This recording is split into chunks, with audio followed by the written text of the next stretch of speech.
The views expressed and the opinions given by the individual host, guest, random reptoid, or chupacabra may not necessarily reflect those of AM 950 Radio, its affiliates, or its sponsors. Now, it's time to step into the unknown.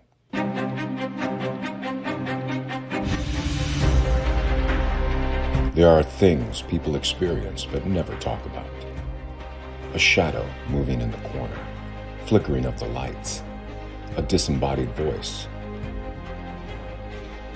We invite you to talk with us. Share your story, share your experience, because this isn't just your story, this is our story. This is GhostBox Radio with Greg Bakun.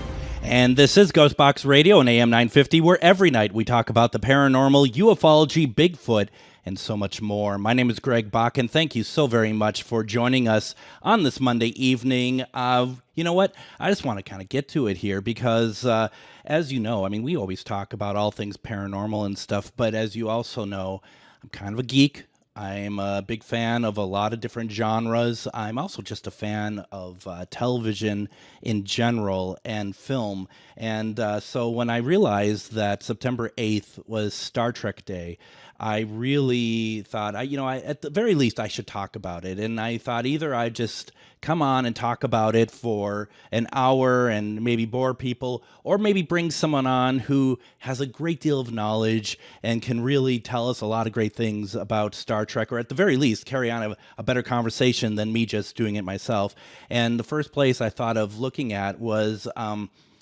If I dare say so, I think the best Star Trek podcast out there, and there's a lot of great ones out there, Inglorious Treksperts. If you haven't heard of this and you're a Star Trek fan, I do have to scratch my head a little bit, but never fear, it's out there on all ways of getting podcasts, and you need to check it out because it really not only delves deep into Star Trek and the different series and stuff, but it is hosted by people who've been in the industry, who have worked in, and some have worked in some capacity on Star Trek, and I want to talk about that today. So I brought on one of the co-hosts, Daren Dochterman, and he has been on Inglorious Treksperts for a while, but also, and Daren, if I'm making sure I get this right, we're talking about Star Trek: The Motion Picture, Visual Effects Supervisor and Associate Producer on the Director's Cut, if I'm not mistaken. That's absolutely correct. Hi, nice to talk with you, Greg. Daren, welcome to the show. I really appreciate you coming on. Thank you. You know, and first of all, it's always time for some show and tell, first of all. And the people listening are not going to be able to see this, but I watched this last night. Ah, there's the big box. I went with the deluxe. For those who are not able to see, I have the deluxe version of Star Trek: The Motion Picture, the Director's Edition, that had come out onto 4K. I'm a big tech fan, so this is phenomenal. Now, I'll tell you, Daren, that this was the first time I actually watched it. Really? I am one of those people that I ferociously collect physical media, and then often it just sits for a great deal of time. I'm a big British television fan, so I have many thousands of British television series that have just sat there for years and years. And I thought, well, you know, I watched some of it on Paramount Plus, but it's like I really want to have this 4K experience. Daren, I mean, we're going to talk about all things Star Trek here, but honestly, and I'm trying to say this without sounding just like kissing butt over here, but what an experience it was last night to watch this. Truly. I'm so glad to hear that. Wow. I mean, I've always kind of thought of the motion picture kind of like if you've ever been on Epcot's Spaceship Earth, it just kind of like moves you through the universe sort of, you know. This is just really, really good. And I think one of the things that really took me by surprise and I thought was really good, and I think people might be like, really, Greg, is the what I would call grading. I don't know if we're still calling it color timing. But sure, I mean us film-based people still call it color timing, but right. Yeah, in the lab you call it grading now. Yeah, right. It's and I've struggled for years to really understand the term color timing, but you know, one of the things I thought was so, first of all, it was very sympathetic. It's just a beautiful looking color to the entire film. The effects are fantastic, but I think one of the greatest things that I personally feel about that director's cut, at least as far as how it looks, is I always thought that Leonard Nimoy had come across looking pretty rough in the theatrical version, where it's like you could really see he never looked great in that film.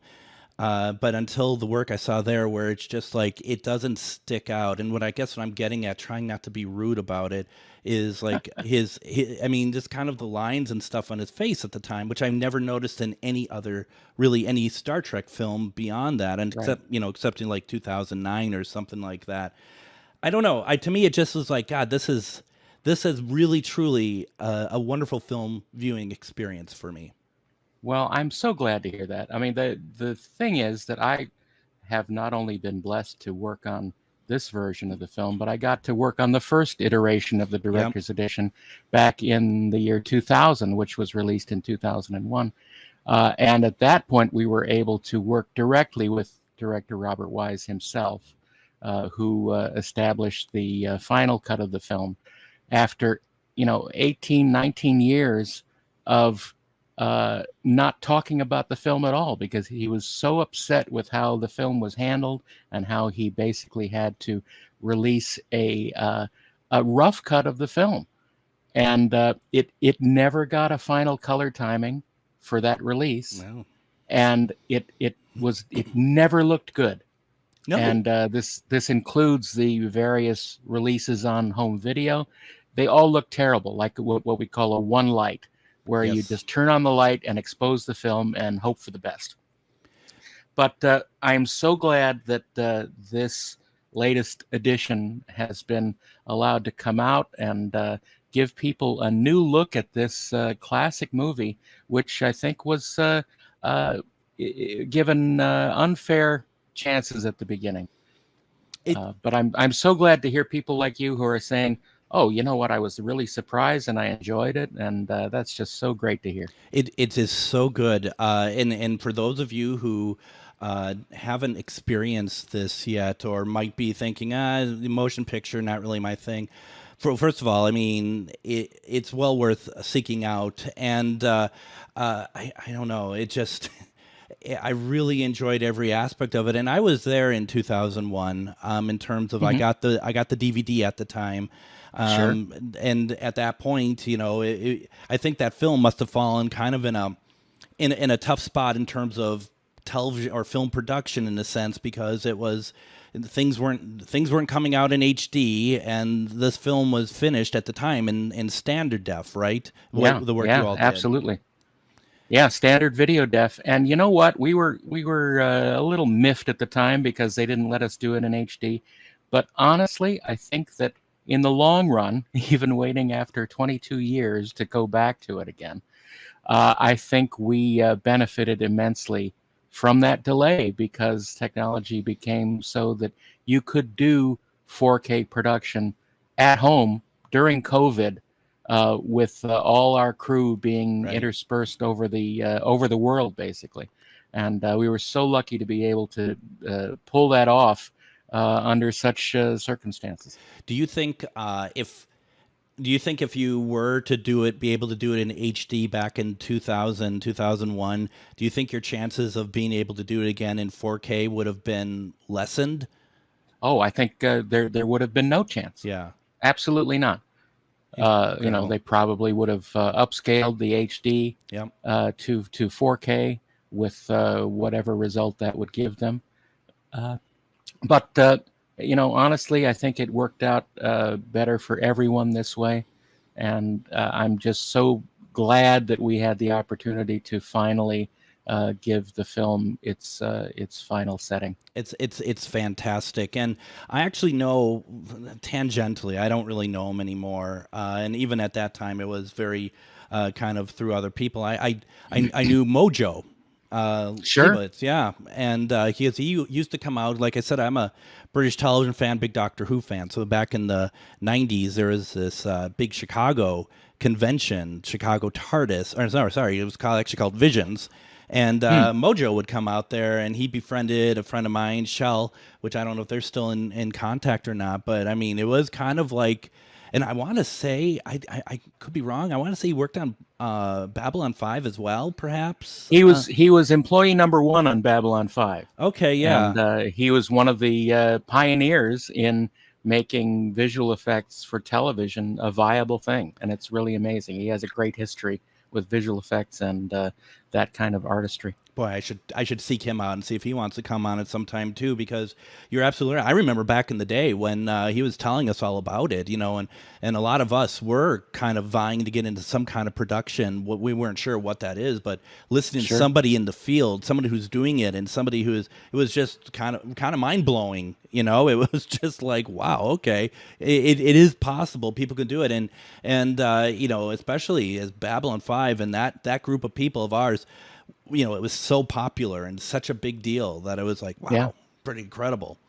Absolutely. Not that I expect you to know everything about Star Trek, but I did, which I don't, which you don't, and I actually like you more for that. I think you're a human being, but I know that there's a motion picture steelbook coming out, but I don't think that has the director's cut in. It's more the theatrical version, isn't it? Do you know? No, it's the theatrical version, and that's the decision by the studio. Right. They want to honor the actual 45th anniversary of the release of the film, and obviously that's their prerogative.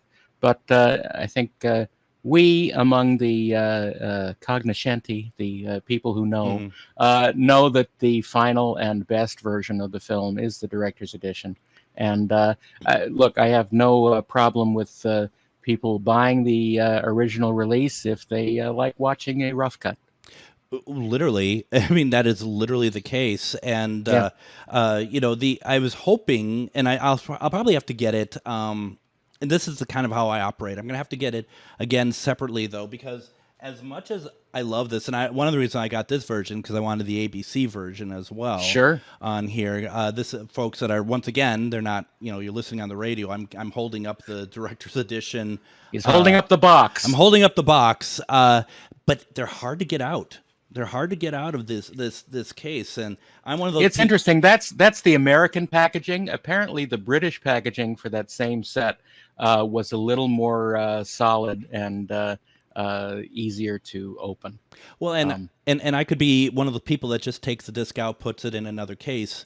But no, I'm like, okay, I'll just get the 4K that's like 20. No, you got to keep everything in its original packaging. That's I do. Just how it is. I really, really do.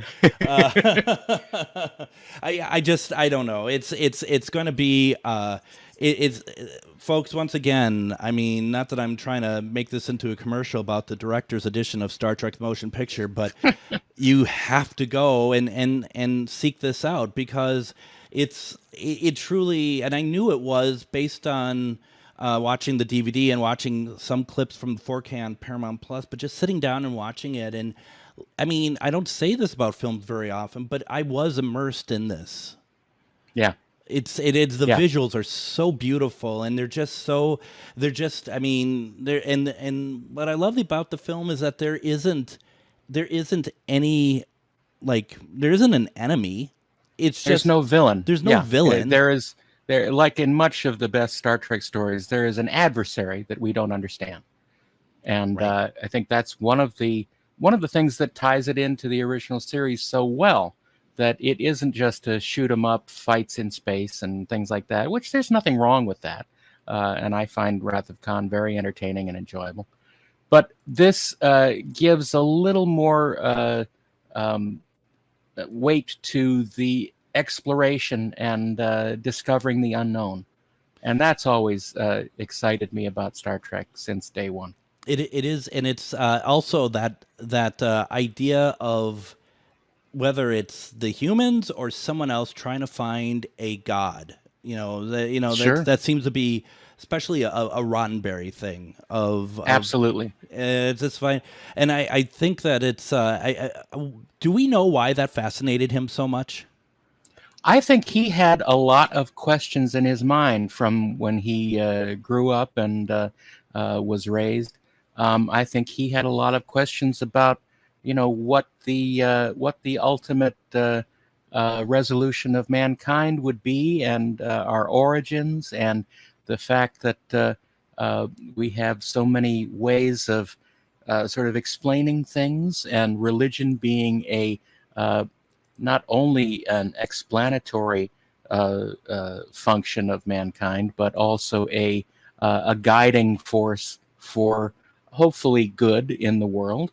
And I think he was always fascinated with those bigger questions. And yeah, absolutely. The search for God has been in so many of Roddenberry's episodes and stories that it wasn't at all surprising that the movie would tackle these questions. And I mean, when Star Trek was created, I mean there's a lot of lofty, and I know there still is, but a lot of lofty science fiction concepts at the time. And I guess I didn't realize, watching the credits for the motion picture last night, that Isaac Asimov was involved with it. And I mean, when I see that, I'm just like, well, of course he is, because that's a lofty concept. It's fun because basically Isaac Asimov's credit on the film is basically as Gene Roddenberry's friend. He didn't really do any work on the film as such, but he was there to sort of stand by Gene when Gene would have people questioning the science fiction validity of things. He would just say, "Well, ask Isaac." So he had Isaac Asimov in his corner since before the show came out. They met at I think the Worldcon in 1966, and Asimov was talking during the first screening of the Star Trek pilot, and Roddenberry told him to shush. And they became friends soon after that. I love it. Why don't we go ahead and do this? Let's go ahead and take our first break. When we come back, there's so much Star Trek to talk about. We're not going to fit hardly any of it in, but I just love the opportunity to be able to talk to Daren Dochterman. He is one of the co-hosts on Inglorious Treksperts, plus so much more. You're listening to GhostBox Radio on AM 950.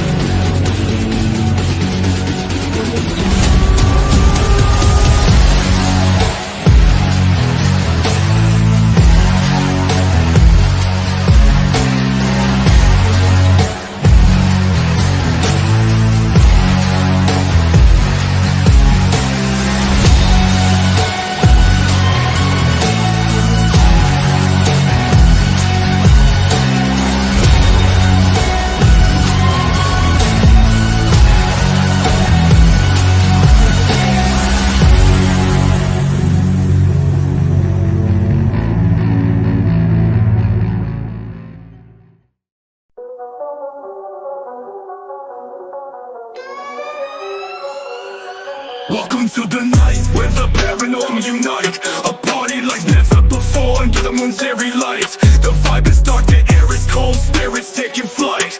Get haunted and ghost and magazine leading the fright. Ghosts and ghouls dancing hand in hand. Lost souls roaming the haunted land. On the battleship New Jersey we gather with glee. Horror and paranormal, a sight to see. Twin Cities Con returns to the Minneapolis Convention Center for their fourth year, November 8th through 10th. Twin Cities Con is a celebration of comics, toys, TV, film, art, cosplay, games, and all things nerdy. It's also a family-friendly event where you can meet your favorite celebrities, browse the vendor hall and artist alley for the coolest merch, watch celebrity Q&A, and even more. Twin Cities Con is bigger and better than ever before, with guests like Anakin Skywalker himself, Hayden Christensen, Stephanie Beatrice from Brooklyn Nine-Nine and Encanto, WWE Hall of Fame wrestler Sting, and Lou Diamond Phillips. Plus, your favorite voice actors. 3 days of action-packed fun in the heart of Minneapolis at the Minneapolis Convention Center. Tickets start at $25. Kids tickets are just $8 for the entire weekend. VIP tickets also available, including some really cool VIP perks. Don't wait to get your tickets because early bird pricing is for a limited time. Buy your tickets and get more information at TwinCitiesCon.com. Greg Bakun here. Like you, I love good, fresh, delicious food. So I want to tell you about this treasure in Roseville called Maverick's Real Roast Beef. Mavericks has the best roast beef sandwiches I've ever had, made fresh every order. Add fries or onion rings dropped in the fryer when ordered, and you have a winning combination. Mavericks Real Roast Beef has a lot more than roast beef, so check out their website, mavericksbeef.com, or check out their restaurant on Lexington in Roseville. And welcome back to GhostBox Radio on AM 950. My name is Greg Bakun. We are celebrating the day after Star Trek Day, but I think every day can be a Star Trek Day. I have with me today, I'm very happy to have with me today, one of the co-hosts of Inglorious Treksperts, Daren Dochterman. And Daren, I feel bad when I just say that because there is so much more to you than that. What is your day job in the industry?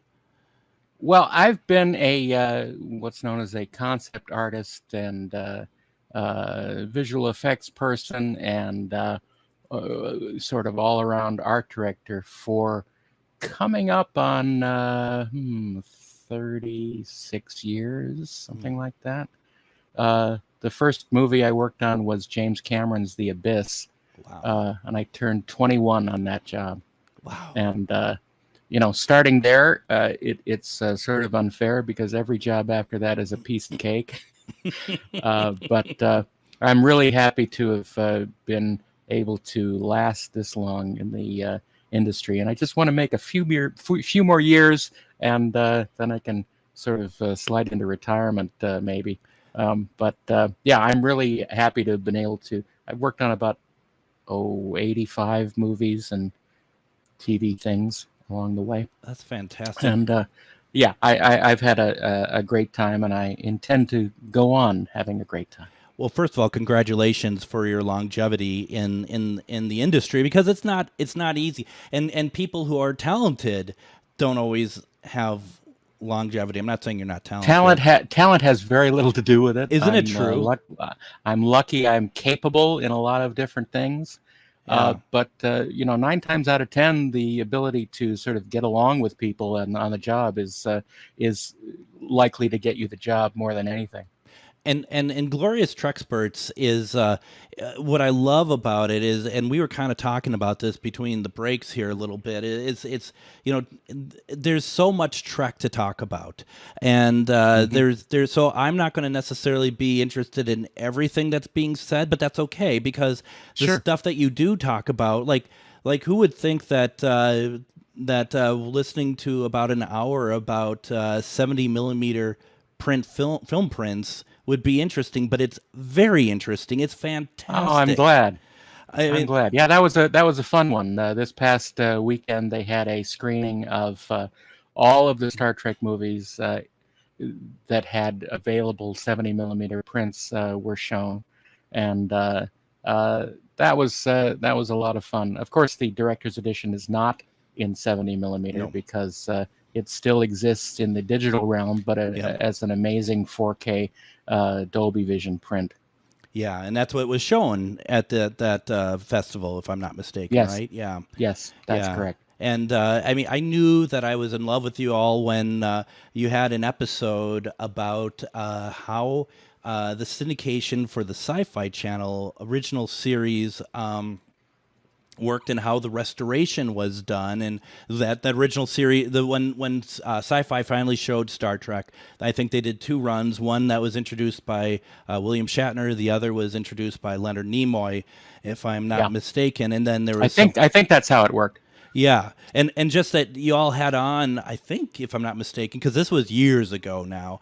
Right. You all had on one of the folks from Sci-Fi that made that happen.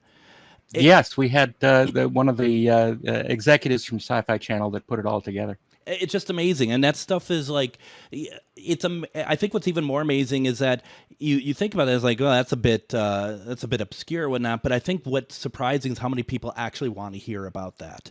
Well, I'm gratified for that, because look, we choose these topics based on what we think is interesting to us. Yeah, and we're not, we don't try to pander to any certain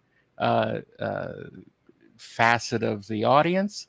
We just have a certain point of view, and we project from that. And I think it's great that, you know, we had the person who invented the photo novel on from South America, and it was something that is so obscure, but it is a facet of our fandom from when we were, you know, raised on this stuff, and it was a part of our life for many years. And to be able to shine a light on this and educate people, or as Mark Altman says, Trecucate people, is a lot of fun. And look, I love doing the podcast with Mark Altman and Ashley Edward Miller. We all have different facets that we contribute, and I think we get along well together. You do, and to be fair, I mean, obviously, if you all did a podcast on photo novels every week, that might become a bit much, because especially like if Discovery is coming to an end and we're not talking about it at all or anything, but you have the right balance, and I think that it's just been really fun. And like I keep saying to people, if you haven't had a chance, just scroll through the 7 billion episodes that you've all recorded over. How many years have you been doing this now? We are just finishing up our 6th season. We're starting our 7th season in a couple weeks. And we have done one episode every week for 6 years. I mean, you know, that's a lot of episodes. That's nearly 300. And not only episodes of just like people sitting around and shooting from the hip about Star Trek. You have guests. You are all very well informed. You all know what you're talking about, and they're a lot of times they're niche subjects. So it's incredible, and congratulations to you and the team for being able to do that. And I can see the outpouring of success and people loving it. So it's working clearly. Oh, thanks. I mean, we're happy to have. We have a lot of sort of quiet bigwigs who listen to our podcast, and it's really exciting to hear, you know, whispers here and there. Well, you know who's listening now? It's so and so. But we had a couple months ago.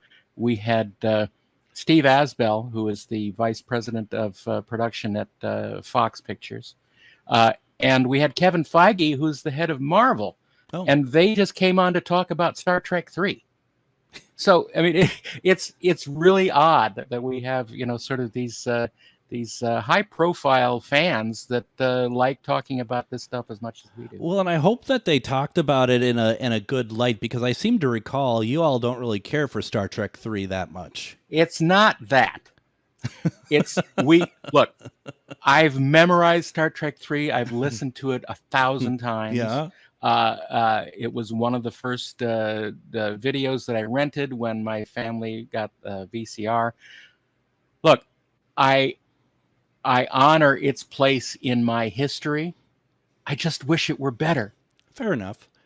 I'll tell you, I always tend to kind of walk out of the room when I watch it when the Enterprise blows up. I do the same in Generations, and I have yet to see Star Trek Beyond because I don't want to see the Enterprise blow up or get destroyed. Isn't that something? Yeah. It's almost like how people don't want to see animals hurt in films. I don't want to see the Enterprise get. Well, I agree. I mean, the Enterprise is as much a character as anyone. Certainly, as much a character as Chekhov is. But it's you know, it's. I felt more in mourning for the Enterprise being destroyed than I did for Spock, because I figured, well, they're always going to bring Spock back. Yeah. But you never know about the Enterprise, and they sort of brought the Enterprise back sort of half-assed. Do you mean in Picard or? No. Okay. No, I'm talking. I'm talking about the movie Enterprise. Oh, yeah. No, well, no. Yeah, they brought it back as the A. Yeah. No, I mean, yeah, absolutely. Which is Fonzie's favorite version of the Enterprise. Thank you.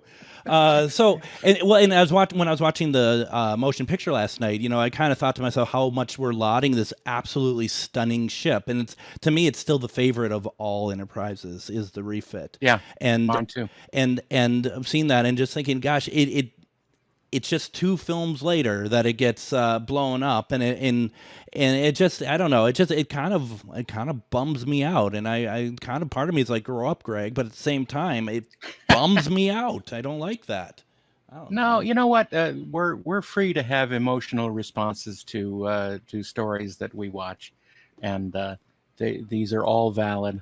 And but I agree with you. I think that the Enterprise in the motion picture is one of the most beautifully presented ships ever. Absolutely. Now I want to talk about some other Star Trek stuff here a little bit, and kind of talked about this between the breaks a little bit. Was I'm just curious your thought on this, because we talked a little bit about Roddenberry in the last segment, and obviously without Gene Roddenberry there would not be Star Trek. He very much had a very strong vision for Star Trek, and as you kind of alluded to in the last segment, that he needed to fight a lot for his vision as the property progressed, I guess. Sure. Do you think when we start getting more into the 80s, is Roddenberry his own worst enemy when it comes to Star Trek, or do you think that he was maybe misaligned a little bit from Paramount? I think it's a little bit of both, honestly. I think that Roddenberry was difficult to deal with on the first film, and he sort of helped make his bed in the future films, and how they sort of had to shunt him over into a separate box as creative consultant. I think that that's sort of an unfortunate way of treating him, but I think that he did contribute a little bit to dealing with the studio quote suits, and it's a strange thing, because yes, he is the creator, but there are, as he has said in the past, there are many people responsible for birthing Star Trek, and I think unfortunately Roddenberry began to believe a little bit of his own news stories, and began to sort of posture himself as the be-all end-all of Star Trek. And I think that rubbed a lot of people the wrong way. But, when he came back to do The Next Generation, I think he proved that he could capture lightning in a bottle twice. So, you have to give it to him for, being single-minded and able to bring his creations to life again. Cast your mind back to 1987. We're going to get this new series, Star Trek: The Next Generation. The film series is going very well. I think we just got Star Trek 4 out. Yeah. What was your initial thought to a new Star Trek film, Star Trek series that had nothing, apart from the Enterprise, had none of the original characters in it at all? I was excited because I thought, well, this is going to be interesting.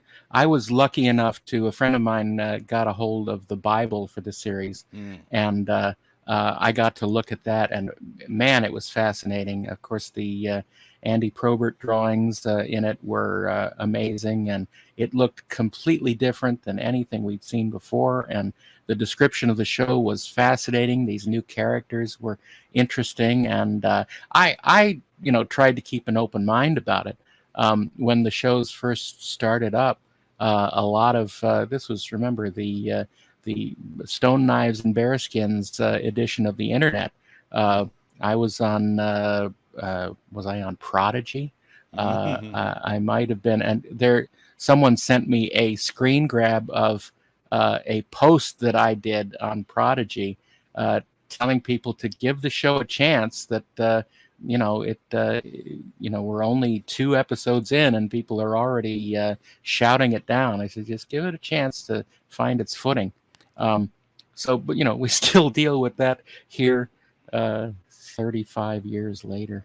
Well, it's true. I do have to say, before we get into another break here, that to show how small-minded I was, even as what would have been like a 12, 13-year-old at the time when that came out, I could believe anything. I could believe the ship flying. I could believe that there's a Starfleet. I could believe the one thing that I couldn't believe. I was like, this is never possible. It will never happen, is touchscreen technology. And I was like, I can believe everything, but it looked cool, but there is no way. You always need to have buttons. Just like Roddenberry said, in the future, all monitors are going to be circle. I was like, you're always going to need like real buttons. Well, I mean, I think, history has proven you're right. Yeah, exactly. The one thing that actually did happen from the series that's actually real is the thing I didn't think was possible at all. So that's why if anyone ever asks me what I think of the future, I just keep my mouth shut because I really have no idea. No idea. Take that, Neil deGrasse Tyson. Let's go ahead and get our next break in here. When we come back, we're just having a great conversation today about Star Trek and everything that we love about it. It's Happy Star Trek Day. You're listening to GhostBox Radio on AM 950.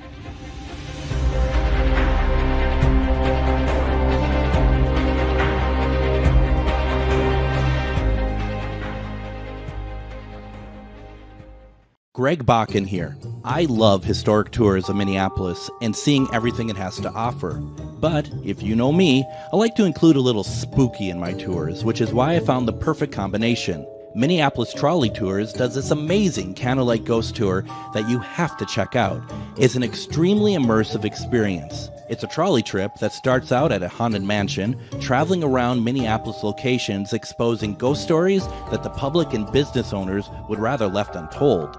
Then a tour of the aforementioned haunted mansion where ghosts of past residents from the 1800s reside, plus a lot of surprises to discover. Next, experience Gertrude's After Hours. Did I mention Gertrude is the mansion's most famous ghost? Maybe she'll show up. And you finish up the tour at Gertrude's Lounge in the haunted basement of the mansion with refreshments and Q&A. The trolleys are climate controlled and the mansion is restored to perfection. Check out MinneapolisTrolleyTours.com for more information. Greg Bakun here. I've told you about the out-of-the-world roast beef sandwiches at Maverick's Real Roast Beef, but I haven't told you about their Philly steak sandwiches, turkey bacon avocado sandwich, BLT, crispy chicken, fish sandwiches, brisket, or pulled pork. Okay, you get the idea. They make a lot of delicious food to the same standard as their famous roast beef sandwiches, and now I'm starving.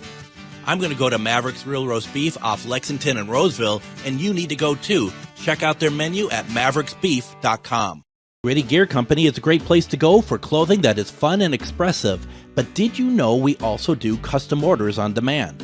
We've worked with all types of companies and organizations, from first responders to even a certain radio station. Our team is here to help you look amazing. Our clothing is of the highest quality, and you will love your logo on the finished product. We are a locally owned small business who simply wants you to look great. Find out more at grittygearcompany.com. We know you value buying local, especially when it comes to your magical supplies. So if you're looking for grimoires, decks, jewelry, candles, or herbs that are locally sourced, then come on down to Magus Books and Herbs. Curated for your ritual, ceremonial, spiritual, and spellwork needs, we've got all the tools to make your working extra. So make that prosperity ritual one that keeps on giving by visiting us at 1848 Central Avenue Northeast in Minneapolis, or visit us online at magusbooks.com. Have you ever met someone who not only can help you on a deep spiritual level, but also potentially change your life? Refined Divine is an extremely gifted psychic medium who travels the nation and lives right here in the Midwest. And she offers mediumship, mentorship, house and business parties, energy healing, palm readings, and so much more. Refined Divine has helped thousands, and she can help you. Hi, this is Psychic Medium Deb. I cannot wait to hear from you. You can go to refineddivinepsychic.com. And join me tomorrow on GhostBox Radio with Greg Bakun. We're going to have on Morgan Knutson. She has a brand new TV series on T+E channel called My Haunted Hometown. And we're going to be talking to her about that. Unfortunately, the series is not available yet in the U.S., but just like Haunted Discoveries, I am sure that we're going to get there, and I want to hear all about this. And Morgan is just so much fun to talk to. I'm looking forward to that tomorrow. But we are celebrating Star Trek today, as yesterday was Star Trek Day. And I have with me Daren Dochterman, and we've been talking about Inglorious Treksperts. And just remember, folks, because we've been talking so much about it, Inglorious Treksperts is found just about anywhere. Well, not just about anywhere, everywhere you get your podcasts. But I also like to make sure that you go over to trekspertsplus.com, trekspertsplus.com, and see what's going on over there. There's a lot of great. There's merchandise. There is all sorts of great things. You could subscribe over there, get updates, and that's pretty cool. So definitely go over there for that. And you got your own Patreon page, right? I do. I just started this last month. It's a method of getting some stuff out there that I've been working on over the past few years. I have a lot of full-length commentaries of movies that inspired me. And I just put up my interpretation of what an album of James Bond themes sung in the style of William Shatner would be. Oh, that's amazing. It's called A View to a Bill. And there's several other things. I'm working on a full-length audio book of the original Making of Star Trek book from 1968. And I'm going to be making that available on my Patreon, too. It's Patreon/Beta5 Productions, all one word, all spelled out. Beta 5, so FIVE Productions. Beta Correct, 5. Productions. Got it. Yes, sir. I'll have to go check that out. That sounds great. There's nothing more fun than being creative, right? I mean, that's just... There are a lot of things more fun than being creative, actually. Lounging around the pool is fun. In due course. Being creative is sometimes a little bit taxing for people. Look, I'm creative because I can't do anything else, and I'm fine with that. But I'm sick of being the starving artist, honestly. And I'm ready to sort of start reaping the rewards of a long life well lived. I get it, and I hope that your Patreon, may your Patreon work much better than mine is right now. Let's just put it Thank that you. way. Yeah. Well, let's all our Patreons be Right. well attended. Exactly. There's plenty of love for everybody. So, just kind of talking about Star Trek here a little bit, and we're kind of jumping around. There's so much to talk about here. We'll never get to anywhere near all of it, but kind of what you're talking about with Next Gen, and you're telling people, give it a chance.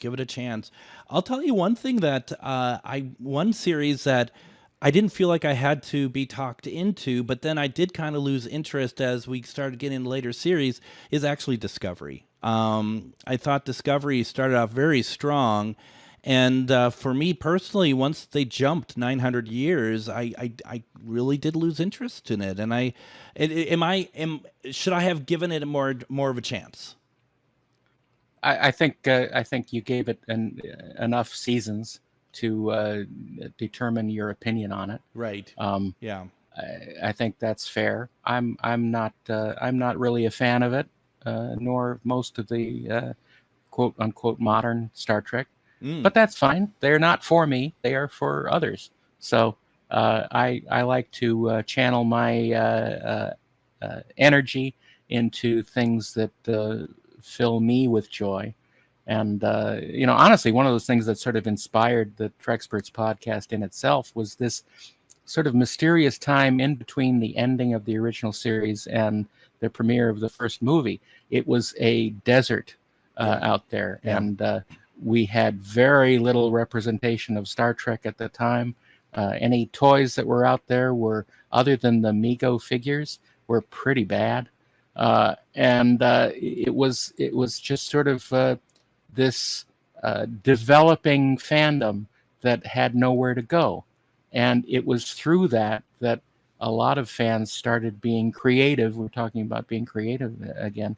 They started making fan films and making fanzines and doing their own creative work to express their fandom. And we've talked about that a lot on the podcast, that it is one of the most exciting times, at least for us, in Star Trek fandom, because it wasn't for something that existed. It was this sort of abstract thought of Star Trek in our minds and what we thought it could be. And it was a very magical time that I don't think will come again, but it's something that we like to remember. I get it. And, it's interesting, your thoughts on kind of modern Star Trek mirrors my thoughts on modern Doctor Who, and I've been a big Doctor Who fan and maybe never really worked on it per se, but have helped with BBC with certain things and whatnot over the years, and been kind of bled Doctor Who for years. I don't find the series to be for me anymore, but I appreciate your sentiment, because I find too many people who don't like a current iteration of something. They want to go in and they want to crap all over it. Like, go on to people's posts talking about how much they enjoy it, and someone come in and have to crap on it. And I don't hate it, but I don't want to. Why would I want to ruin somebody else's enjoyment of it? It seems very petty to be like, well, it is. But it comes from a position of fear, where you are believing that thing that you love will be eliminated by this new thing. Yeah. Which honestly is sort of coming to pass these days. Yeah. But you know what? I think that as long as we sort of remember what we like about something and try and make the best of our memories and of how we want to share those experiences with others, I think that is sort of the best way that fandom can help itself perpetuate. Is there a moment in Star Trek, in whatever iteration you want to choose, one moment that you just love, that just, it doesn't even have to epitomize Star Trek for you, but that you just is like, this is always that moment I'm going to make sure I'm around to watch if I'm watching a film or television or whatever? That's an interesting question, because I don't think any of those moments happened in the fictional Star Trek. Sure. I think that those moments happened in the real world with our relationship to Star Trek.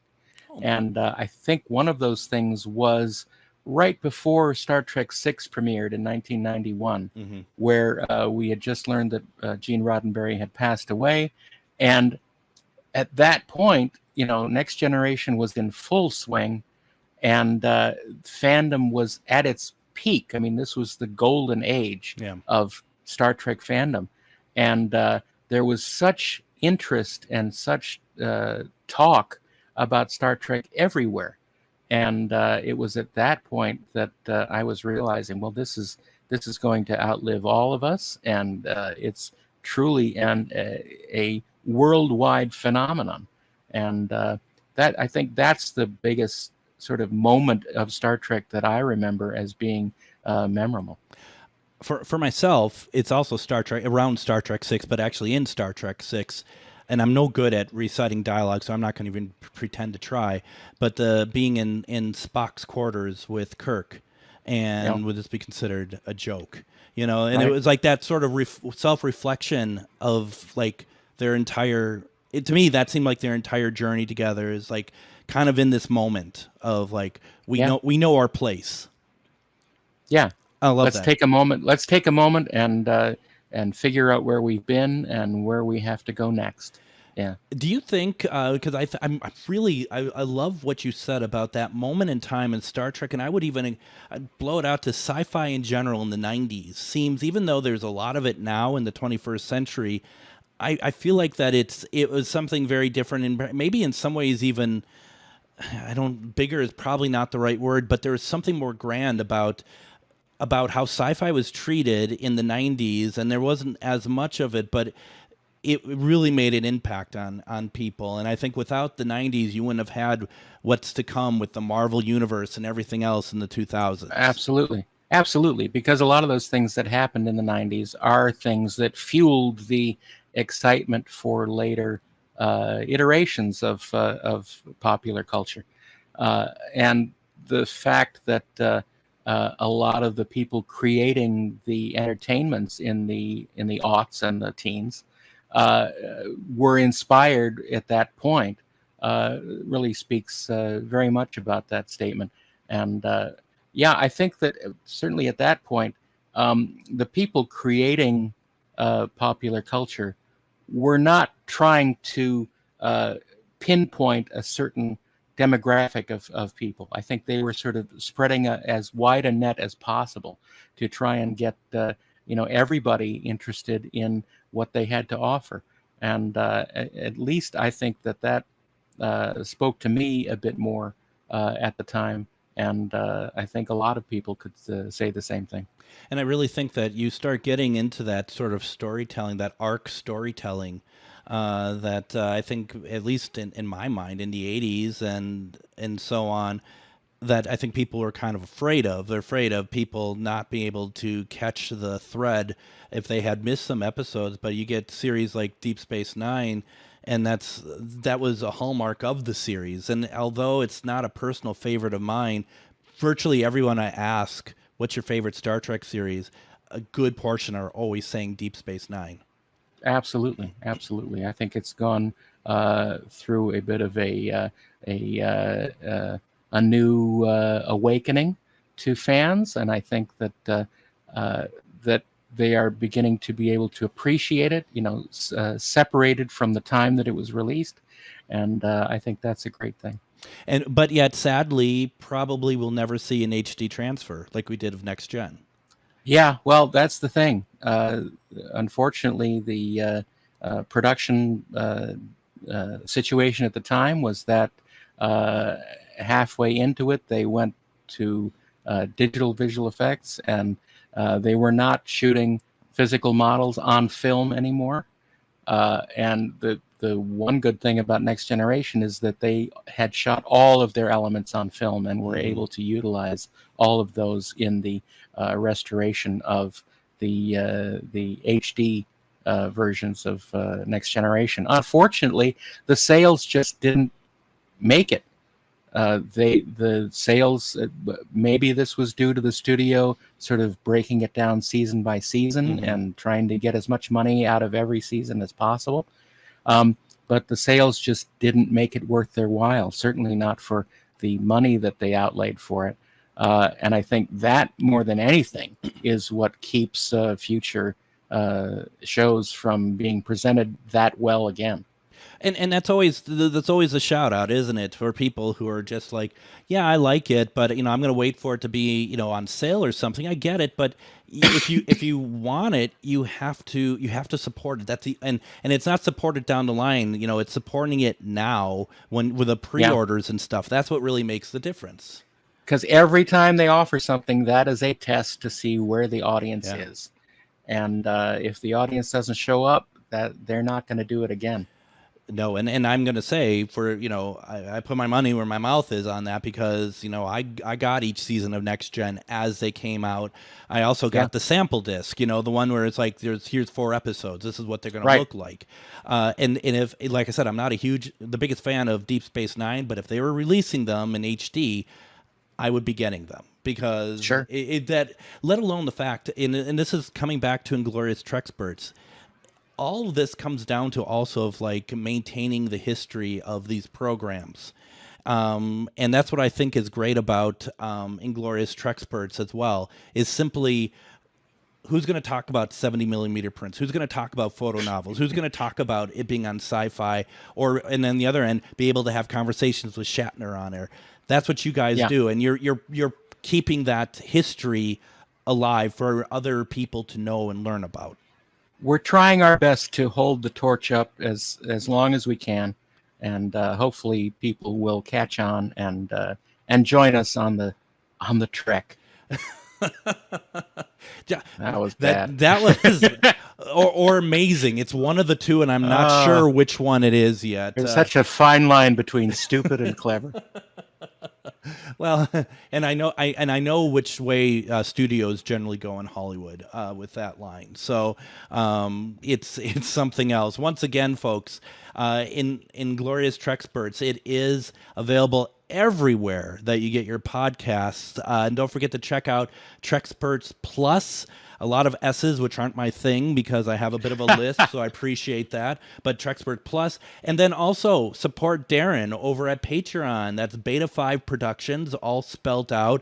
And it sounds like you have some pretty awesome stuff going on over there. So I'm in. Thank you, Greg. This was a lot of fun. This was a lot of fun. I really appreciate it. Folks, we're going to be back tomorrow. It's going to be a great episode, but don't forget to get your daily dose of Star Trek in. Daren, thank you so much for joining me. I appreciate it. All right, we'll be back tomorrow. Everyone, have a good evening.